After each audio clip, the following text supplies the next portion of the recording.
रात के 2 बजे फैक्ट्री में अचानक आग भड़क उठी। सायरन की चीखें गूंजी, लेकिन किसी को अंदर जाने की इजाजत नहीं मिली।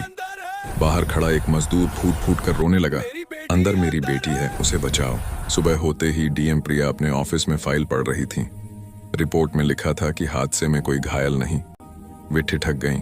कोई घायल नहीं, जबकि आग 3 घंटे तक धधकती रही। बिना देर किए वे खुद फैक्ट्री पहुंची।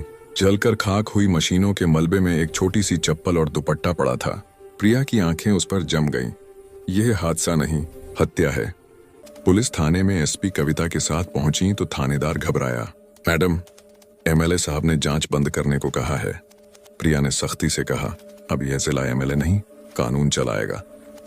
अगले दिन अखबारों में हेडलाइन छपी, नई डीएम ने एमएलए की फैक्ट्री सील की। राज्य से फोन आया, मैम थोड़ी नरमी बढ़ती है। प्रिया ने जवाब दिया, नरमी अन्याय की साथी है। एमएलए विक्रम ठाकुर ऑफिस में घुस आए।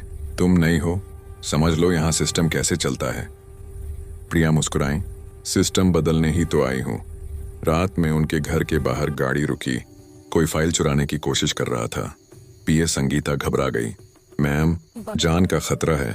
प्रिया बोली, अगर डर गई तो डीएम बनने का हक नहीं। वे गांव पहुंची। मजदूर डरे हुए थे, जो बोलेगा नौकरी से निकाल देंगे। प्रिया ने कैमरे के सामने ऐलान किया, अब हर मजदूर की आवाज रिकॉर्ड होगी, कोई नहीं दबेगा। एमएलए ने पलटवार किया। फेक वीडियो वायरल कराया कि डीएम रिश्वत लेती हैं। जनता में भ्रम फैल गया। तभी पत्रकार अरुण वर्मा आए। उनके हाथ में सीसीटीवी फुटेज थी। ये फैक्ट्री का सबूत है, सब रिकॉर्ड है। कोर्ट में एमएलए स्टे ऑन ऑर्डर ले आए, लेकिन प्रिया खुद पेश हुई। जनता के हक पर कोई स्टे नहीं हो सकता। मिलॉर्ड, कोर्ट तालियों से गूंज उठा। रात में एसपी कविता और प्रिया ने छापा मारा। एमएलए के बेटे को गिरफ्तार कर लिया। कविता बोली, इतना साहस मैंने पहली बार देखा। मुख्यमंत्री ने मीटिंग बुलाई। डीएम जानती हैं किसे पकड़ा है?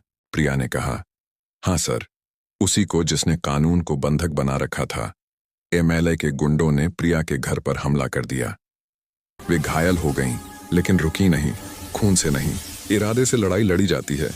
जनता सड़कों पर उतर आई। हमारी डीएम, हमारी शान। सोशल मीडिया पर न्याजा जस्टिस बाय डीएम ट्रेंड करने लगा। एमएलए का बेटा टूट गया, कबूल किया। दीवार जानबूझकर गिराई थी, मजदूरों को डराने के लिए। आखिरकार एसपी कविता ने एमएलए को हथकड़ी पहनाई। प्रिया ने कहा, कानून की पकड़ में देर हो सकती है, कमी नहीं। रामलाल, वही मजदूर जिसकी बेटी अंदर थी, हाथ जोड़कर खड़ा था। उसकी आंखों में आंसू थे।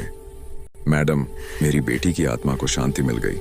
प्रिया ने जवाब दिया, अब हर बेटी सुरक्षित है, यही उसकी शांति है।